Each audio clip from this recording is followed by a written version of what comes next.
now Citrus County's top political podcast.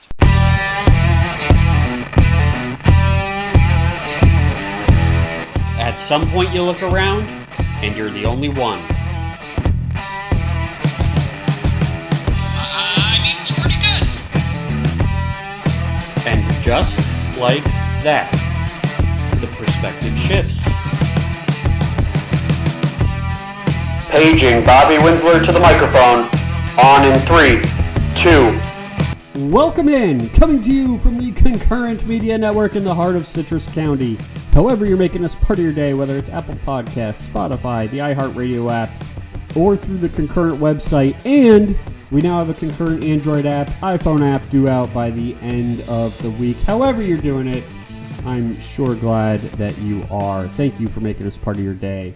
Show today is brought to you by Vellum. As events are returning, make sure yours stands out with professional marketing for your big day.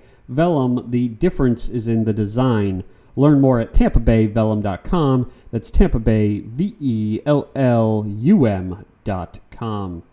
I had a great week. I hope you did too. Happy Flag Day yesterday. Happy birthday to the United States Army. The school board repealed the mask mandate yesterday, effective immediately. You can still wear one if you want, but it's no longer required to be masked on school property. No commission meeting today, but we got a double dose last week with the regular meeting in addition to a public workshop in which the main topics discussed were the animal shelter, 2 new dog parks, and the Fort Island Trail bike path. They also balked at the cost of renovating the Coca-Cola building for judicial use, which felt like a no-brainer to have the reaction that they did when the price tag came back at $2.5 million. But since the public hearing also confirmed what I've been saying on this show for a couple weeks, which is that the cost of the shelter will be the full $9 million before private money is used, then it would seem like a no-brainer to revisit that project, not to cancel it, but revisit it for costs, and that wasn't the case. We did nickel and dime the dog parks, though. More on that in a bit. Let's start here. When I began the Concurrent, I set out to establish a digital op-ed page to the Chronicle. Not a competitor to the Chronicle, because the Chronicle does a great job covering the community. My criticisms aren't of the paper as a whole, but rather the editorial decision-making when it comes to covering public affairs and of the editorial page itself. My guess is that the editorial staff knows how good their community coverage is, which is fantastic, but then uses that as an entitlement to cut journalistic corners when covering politics, whether it's giving candidates they prefer more guest columns, like what was the case with Mel Eckley last year, or limiting the ability for the public to offer feedback on a story that happened with the Schleybaugh family as discussed last show. A real newspaper, real journalists who uphold industry standards, even ones who operate with a community mindset, they just wouldn't do these things. And it's so small and so infrequent in the grand scheme of the amount of coverage they offer. But it's also just so important that someone needs to point it out. And that's what the Concurrent has been, basically a media critic. But it's not what I envisioned it for it to become. Like I said, that was a digital op-ed page. The term op-ed is widely known, but not fully understood. Most people think it means opposing editorial, and it's a guest column that the paper publishes with an opinion that opposes their views of their own staff opinion column. That opinion column from the staff is known as the editorial. That's not exactly right. Op-ed means opposite, not opposing the editorial. Opposite the editorial, meaning literally the page opposite of the one that the editorial is on, that presents a topic being discussed in a different context. This different context could be loose agreement, but it's far more common to be opposing which is why we think of op-ed meaning opposing editorial, but it can be either. In fact, the Chronicle does this quite a bit, and it's usually not physically on the opposite page, but you'll see it run right next to the editorial. You'll have a guest column from a trade organization like the Chamber or Crystal River Main Street, or even like a current or former elected official, and usually it will just be repeating an argument that the Chronicle is making that day or that they've made in the recent past. Again, up until this point, all perfectly normal journalistic practices. Where it differs is you never see anything in opposition outside of a few letters to the editor, and those aren't really the same thing. That's just unnatural to the mission of newspapers, which is to be a print version of the marketplace of ideas. It's not trying to debate, it's trying to eliminate dissent. That's what drives me crazy. I don't need everyone to agree with me. I really don't. But I do need to make sure we're considering all sides of an issue. So today's first topic is going to be how I envisioned this starting out, which was reading the Sunday opinion section, taking a day to think it over, and then providing a response on Tuesday. And today, I'm not going to be opposing the editorial type op-ed because I agree with most of what I read, but I am going to frame how I agree in a different context. Chronicle publisher Jerry Mulligan's weekly commentary this week talked about how government doesn't function on an either-or basis. This was in response to criticism that the funds from the animal shelter should be used instead to address homelessness and the drug problem. I agree with Jerry's statement. It's not either-or. I reject the premise of Jerry's statement, though. It's framed that you have to either be for or against the shelter, because if it's framed just like that, yes, we do need a new shelter. But the Chronicle has never considered the possibility that the costs for the project have gotten out of control, because to even admit that would be in their minds a threat to the project, even though the people who would make the argument are still very much in favor of completing the project. I talked about in the show last week that the editorial board weirdly accused the government worker as being lazy to create a bad guy. They want this to be a fight between people who want it and people who don't. By eliminating the people who want it, but want it reevaluated for cost, that discussion will never happen and we'll end up overpaying for the project. The myth of this binary choice when it comes to the shelter is exactly what Jerry's commentary perpetuated. So I agree with the message. It's not either or. But I do think it does the county a bit of a disservice to still not get to that middle ground conversation. And if you don't think that the commission can take a closer look at this project and save money, then you should have seen what happened Tuesday when the county administrator brought them plans for 2 new dog parks that would cost between $40,000 and $70,000.